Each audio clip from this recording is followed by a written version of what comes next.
台积电美国厂设厂的进度落后，要到2025年才会当开始大量生产4奈米的晶片。也毋过顶礼拜，美国亚利桑那州的州长霍布斯来台湾，嘛是佮邀请台积电去设封装厂。外界是指出讲，封装厂的利润是比晶片代工更较低。也毋过台积电是表示讲，先进的封装厂无了钱的问题，目前嘛无排除任何设厂的可能性。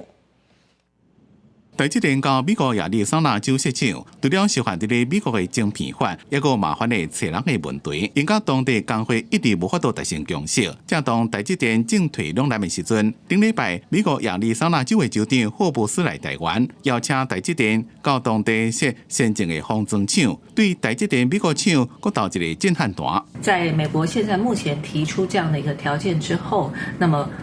似乎是也可以当作是台积电呢，也可以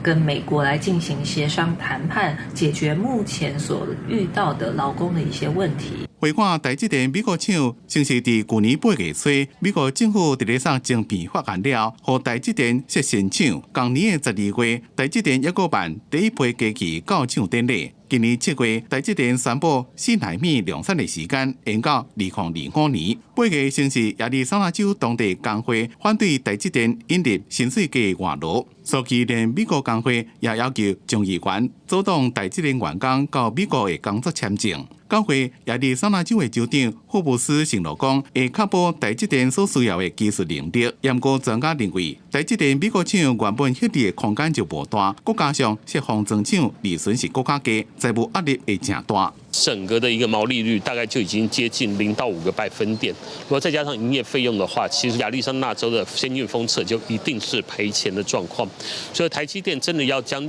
先进封测移到亚利桑那州的厂，一定要非常的审慎的思考。专家认为，台积电美国厂投入的资金是超过400亿美金，建议台积电适时打东亚看情形停损，等到3-4奈米的厂起好了，再个考虑封装厂设置。台积电是回应讲，有关先进封装厂无亏损的问题，无排除任何可能性。记者综合报道。